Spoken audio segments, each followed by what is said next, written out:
Once upon a time, in the bustling town of Olaroko, there lived a man named Anjorin. Anjorin was unlike anyone the people of Olaroko had ever seen. His skin was smooth like the finest silk, his eyes sparkled like the morning sun, and his smile could make even the hardest heart melt. He wasn't just handsome. He was also the richest man in the entire town. Anjorin's house stood tall on the highest hill, with walls that glittered in the sunlight. People said his house was made of gold. He had the fastest horses, the biggest farm, and more money than anyone could ever count. Everywhere he went, women followed him, hoping to catch his attention. Anjorin was polite and charming, but he kept to himself. However, every once in a while, he would choose a woman from the crowd. When he spoke to her, his voice was as soft as a song, and soon, she would follow him to his mansion on the hill. The town would buzz with excitement, for everyone believed the chosen woman was the luckiest in the world. But something strange always happened. Days after the woman went to Anjorin's house, she would either disappear forever or be found wandering the streets, laughing and crying at the same time, her hair wild, her clothes torn. Some said they saw the madness in her eyes. Others whispered that she had been cursed. The people of Olaroko didn't know what to do. At first, they thought it was just bad luck. But when it kept happening, they became suspicious. Why did the women who visited Anjorin never return to their normal lives? Why did their happiness always turn into sorrow? Still, more women went to Anjorin, blinded by his beauty and wealth. They believed they would be different. They believed the stories were lies. One day, a brave young man named Dagogo decided he had heard enough. Something is not right with Anjorin, Dagogo told his friends. I will find out his secret. Dagogo was not rich, nor was he as handsome as Anjorin, but he was wise and fearless. While others gossiped and wondered, Dagogo began to watch Anjorin from a distance. He noticed that every night, when the town was asleep, Anjorin would leave his house and ride his black horse into the forest. Where was he going? What was he doing? Dagogo decided to follow him. On a cold, moonlit night, Dagogo wrapped himself in a dark cloak and crept behind Anjorin's horse. The forest was quiet, except for the sound of hooves on dry leaves. Dagogo followed the trail until they came to an old cemetery on the edge of the forest. Anjorin climbed off his horse and stood before a tall, cracked tombstone. The wind blew harder, and Dagogo hid behind a tree, holding his breath. Suddenly, the ground began to shake. The tombstone glowed faintly, and a deep voice echoed from below the earth. You have returned, the voice said. Anjorin bowed his head and replied, I have come to keep my promise. Dagogo's heart pounded in his chest. What promise? What was Anjorin talking about? Before Dagogo could get closer, the glow around the tombstone grew brighter, and a chilling laugh filled the air. Dagogo covered his ears and crouched low. When he looked up again, Anjorin was gone. The cemetery was silent. The wind had stopped blowing. Only the moon watched over the graves. Dagogo knew he had seen something terrible, but he didn't understand what it meant. He had to find out the truth, no matter the cost. Dagogo remained crouched behind the tree, his breath quick and shallow. He scanned the cemetery, searching for any sign of Anjorin, but the man had vanished like smoke in the wind. The tombstone stood silent and still, as if the eerie glow and voice from beneath the earth had been a bad dream. But Dagogo knew it was real. He had seen it with his own eyes. Slowly, he crept out from his hiding spot, his heart thundering with each step. The night was unnaturally quiet. No chirping crickets, no rustling leaves. The air felt heavy, like the forest was holding its breath. Dagogo approached the tombstone cautiously. The cracked stone was covered in ancient carvings, symbols he had never seen before. He reached out to touch it, but the moment his fingers grazed the surface, a sharp chill shot up his arm, forcing him to pull back. What kind of man makes promises to the dead? Dagogo whispered to himself, stepping back from the tombstone. Just as he turned to leave, a faint whisper reached his ears. Help me, please. Dagogo froze, his blood turning cold. The voice was soft, trembling, and it seemed to come from everywhere and nowhere at once. Who's there? He called out, spinning around to face the graves. The whisper came again, clearer this time. Help me. He has taken my soul. Dagogo's legs wavered, but his courage held firm. Who are you? What do you mean? He asked, his voice shaking. Before the whisper could answer, a sudden gust of wind blew through the cemetery, sending dead leaves swirling around him. A low, guttural growl rumbled from the ground beneath the tombstone. You dare meddle where you do not belong, the deep voice from before roared. The earth began to shake again, and cracks spread across the ground like jagged lightning. Dagogo stumbled backward, narrowly avoiding falling into one of the widening fissures. The glow returned to the tombstone, brighter than before, and this time, a shadowy figure began to rise from the cracks in the ground. Its form was tall and cloaked in darkness, with eyes like burning coals that pierced through the night. Dagogo's courage faltered, and he turned to run, but the shadow's voice stopped him in his tracks. You will leave this place and forget what you have seen, it commanded, its voice booming like thunder. If you do not, you will suffer the same fate as the others. Dagogo clenched his fists, fear and determination battling within him. He turned slowly to face the shadow.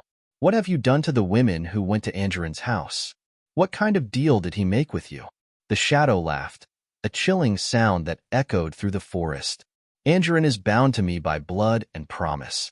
He pays his debt, and in return, I give him what he desires: beauty, wealth, power. But the cost is steep, and those who come too close must also pay. Dagogo's mind raced. He didn't understand everything, but he knew one thing for sure. Anjorin's charm and riches were not natural. They were built on something dark and wicked. As Dagogo stood frozen in fear, the shadow began to sink back into the ground, its laughter fading into the night. The tombstone dimmed, and the earth became still once more. But before the shadow disappeared completely, it spoke one last time. Leave now, little man, while you still can. If you seek the truth, it will destroy you. Dagogo watched as the cemetery returned to silence. His legs felt like they would give out, but his resolve only grew stronger. Whatever this pact was, whatever power Anjorin had gained, Dagogo was determined to uncover it. He stumbled back to the village, his thoughts swirling like a storm. He couldn't tell anyone what he had seen. Not yet. He needed more proof, and he needed to figure out how to stop Anjorin. Dagogo knew the road ahead would be dangerous, but he also knew he couldn't turn back now. The night seemed to stretch endlessly as Dagogo made his way back to the village, his thoughts heavy with the shadowy secrets he had uncovered. The forest felt darker than usual, and every sound, be it a rustling leaf or the call of an owl, made him jump. His heart pounded as he replayed the words of the shadowy figure. If you seek the truth, it will destroy you. But Dagogo wasn't ready to give up. He knew there was more to the story, and the fates of the women who had fallen victim to Anjorin's charm weighed heavily on him. The villagers deserved answers, and someone had to uncover the truth. By the time Dagogo reached Olaroko, the first light of dawn was peeking over the horizon. The village was quiet, with smoke curling lazily from a few chimneys. He slipped into his small hut unnoticed, locking the door behind him. His hands trembled as he lit a lamp and sat down to think. For days, Dagogo avoided Anjorin's gaze whenever he spotted him in the market or near the village square. Anjorin, as always, was surrounded by admirers, mostly women hoping to catch his attention. He smiled and charmed them, his golden robes glinting in the sunlight. But Dagogo could see something else now, something hidden in Anjorin's dazzling smile. Beneath the surface of his perfection, there was a darkness that no one else seemed to notice. One evening, as the sun dipped low and the villagers gathered around the marketplace, Anjorin arrived on his black horse. This time, his arrival was met with even greater excitement. A woman named Idiat had caught his eye, a widow known for her beauty and kindness. The villagers whispered among themselves, some envious, others worried. She's the next one, Dagogo thought grimly, watching from the shadows. If I don't act, she'll suffer like the others. That night, Dagogo approached Idiat's home. He knocked softly on the wooden door, his heart racing. After a moment, the door creaked open and Idiat appeared. Her eyes widened in surprise when she saw him. Dagogo, she asked. Why are you here at this hour?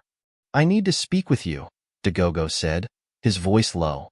It's about Anjorin. Idiat frowned but stepped aside to let him in. Her home was small but warm, with a fire crackling in the hearth. Dagogo hesitated, unsure of how to begin. How could he explain what he had seen without sounding like a madman? What about Anjorin? Idiat asked, sitting down across from him. Everyone knows he's chosen me. Tomorrow, I'll visit his house. No, Dagogo said quickly.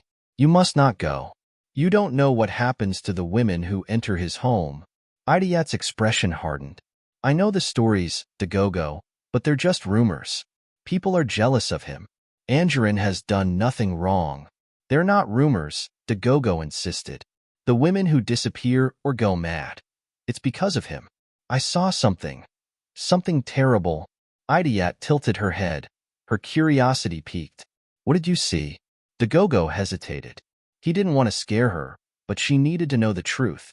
I followed Anjorin into the forest, he said. He went to the cemetery. I saw him speak to something. A shadow that came from the ground. It said Anjorin made a pact with it, a promise. That's why he's rich, why he's so charming. But there's a cost, Idiat. A terrible cost. Idiat stared at him, her face pale. For a moment, she didn't say anything. Then she shook her head. This is madness, Dagogo. Whatever you think you saw, it can't be true. It is true, Dagogo said desperately. Please, Idiat, don't go to his house. If you do, you might never come back. Idiat stood, her hands trembling. I don't know what to believe, she whispered. But I'll think about what you've said. It wasn't the answer Dagogo had hoped for, but it was better than nothing. He left her house feeling uneasy, unsure if he had done enough to convince her. The next morning, Dagogo woke to the sound of villagers shouting. He rushed outside to find a crowd gathered near the village square. At the center of the crowd stood Idiat, dressed in her finest clothes. Anjorin was beside her, his black horse gleaming in the sunlight. She's going with him, someone whispered. She'll live in his golden house. Dagogo's stomach sank. He pushed through the crowd, trying to reach Idiat. Idiat, he called. Wait. But the moment she turned to him, Anjorin's eyes met Dagogo's. The handsome man's smile faltered for a brief second, and Dagogo felt a chill run down his spine. Did Anjorin know he had followed him that night? Did he know what Dagogo had seen? Goodbye, Dagogo, Idiat said softly before climbing onto Anjorin's horse. The crowd cheered as the two of them rode off toward the mansion on the hill. Dagogo watched them go, dread pooling in his chest. He knew he couldn't stand by and let this happen. He would have to act quickly, but he didn't know how. Whatever dark force was controlling Anjorin, it was more powerful than anything Dagogo had ever faced. As the sun set over Olaroko, Dagogo made a decision. That night, he would return to the cemetery. He would confront the shadowy figure again and demand answers. He only hoped it wouldn't be too late. That night, the moon was a thin silver sliver in the sky, casting just enough light for Dagogo to see the path to the forest. The villagers were fast asleep, their windows dark and silent, but Dagogo's mind was ablaze with worry. He couldn't let Idiat fall into the same trap as the others. If he didn't act now, she might disappear forever. Or worse. Dagogo carried a small oil lamp in one hand and a dagger in the other. The dagger wasn't much, but it gave him a small sense of security as he entered the thick forest. The trees loomed over him like silent giants, their twisted branches forming eerie shapes against the night sky. Every rustle of leaves, every snap of a twig, made his heart jump.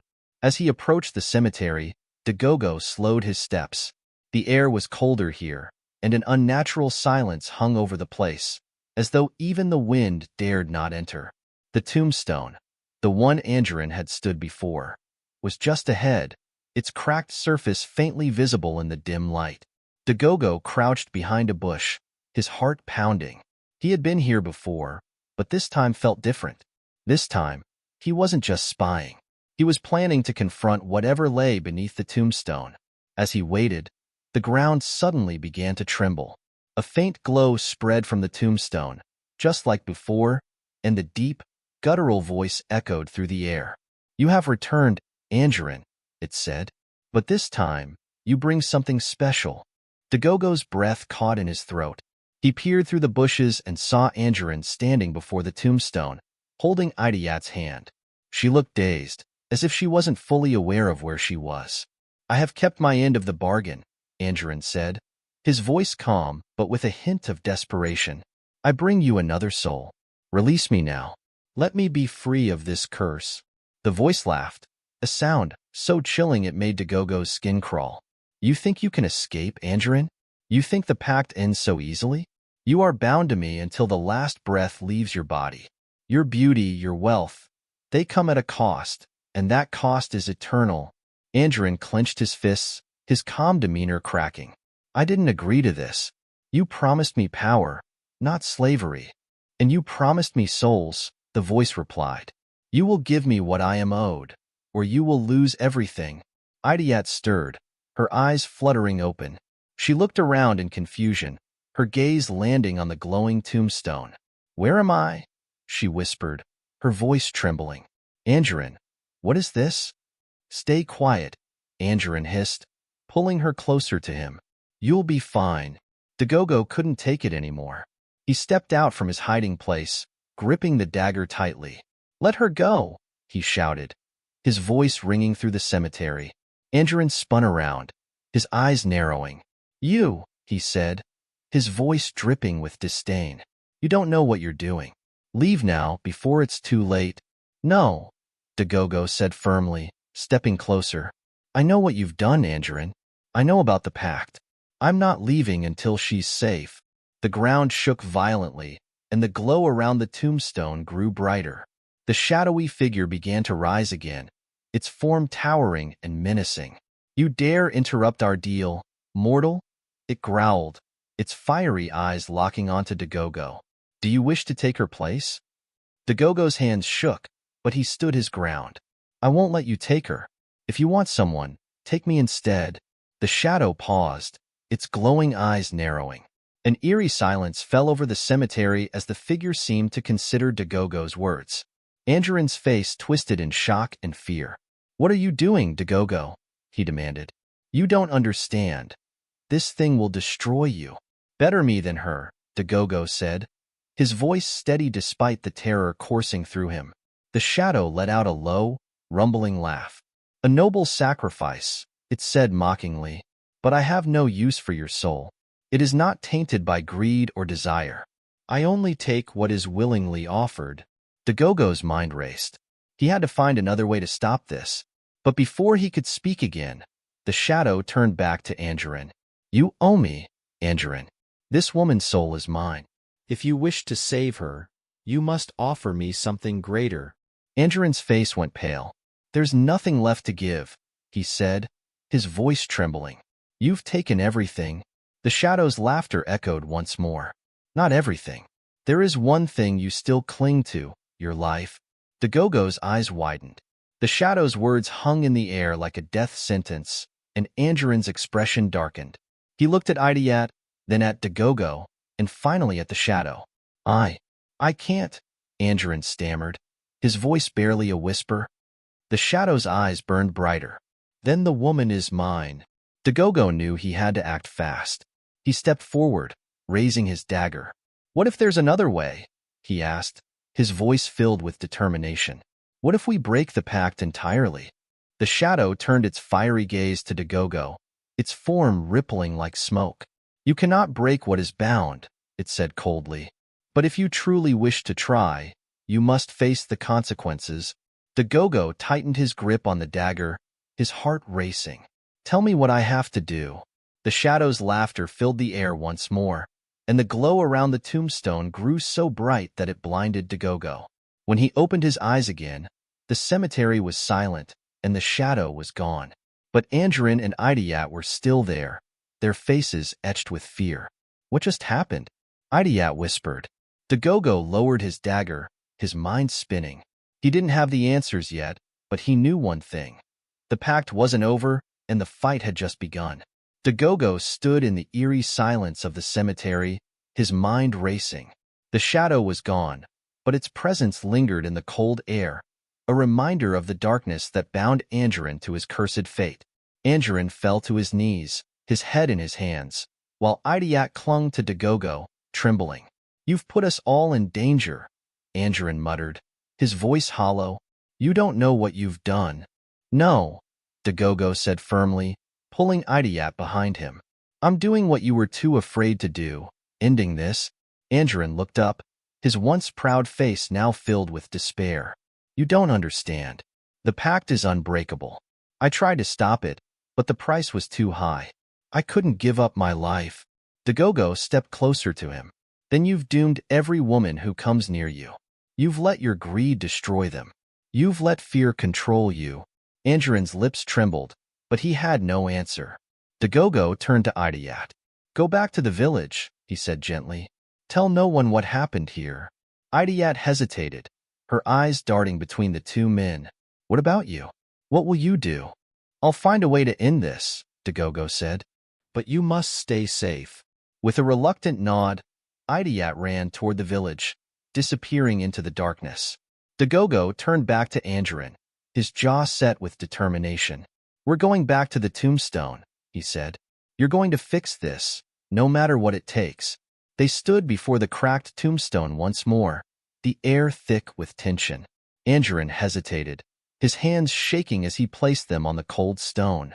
The ground trembled, and the shadow began to rise again, its fiery eyes blazing in the darkness. "You dare disturb me again?" the shadow growled. "Have you come to fulfill your pact, Anjorin?" Anjorin's voice wavered. "I've come to end it. No more souls, no more blood. Take my life and let it be over." The shadow's laughter echoed through the cemetery. "You offer your life now, when it is worthless to you. How noble. But a pact once made cannot be undone." Dagogo stepped forward, his voice steady. "There must be a way. Every curse has a weakness. What is yours?" The shadow turned its fiery gaze to Dagogo. "You are brave, little man, but foolish. I am bound by greed, by vanity, by the desires of men like Anjorin. If you wish to destroy me, you must destroy what fuels me." Dagogo's eyes widened. "Destroy the greed. Destroy the vanity." Anjorin looked at him in confusion. "What does that mean?" "It means," Dagogo said slowly, "you have to let go of everything you've gained through the pact. Your wealth, your beauty, your power. It must all be destroyed." Anjorin's face paled. "Everything? But I'll have nothing left." "You'll have your soul," Dagogo said firmly, "and the lives you've taken will finally be at peace." Anjorin hesitated, his eyes darting to the shadow. "If I do this, will you leave me alone?" The shadow's fiery eyes flickered. "If you give up all that binds you to me, you will be free. But be warned, freedom comes with suffering." Anjorin swallowed hard, tears streaming down his face. Slowly, he removed the golden ring from his finger, the one that symbolized his wealth and power. He dropped it to the ground, and the earth swallowed it whole. The shadow began to shrink, its fiery eyes dimming. Anjorin fell to his knees as the glow around him faded, his flawless skin aging, his fine clothes turning to rags, his riches, his beauty, his charm. All of it vanished in an instant. The shadow let out a final, bone-chilling laugh before disappearing into the ground. The cemetery fell silent once more, and the air grew warm. Anjorin looked up at Dagogo, his face now wrinkled and worn. "It's gone," he whispered. "The pact is broken." Dagogo helped him to his feet. "You've paid the price," he said. "Now you must live with the truth." The next morning, the villagers awoke to find Anjorin's golden mansion in ruins, its glittering walls reduced to rubble. Anjorin himself had vanished, leaving behind only whispers of his story. Dagogo returned to the village and told no one what had happened. He only reminded them of a simple truth. Greed and vanity may shine brightly, but they always bring darkness in the end. Moral lesson: true wealth is not found in riches or beauty, but in the goodness of one's heart. Greed and vanity may bring temporary rewards, but they lead to destruction. Only by letting go of selfish desires can one find true freedom and peace.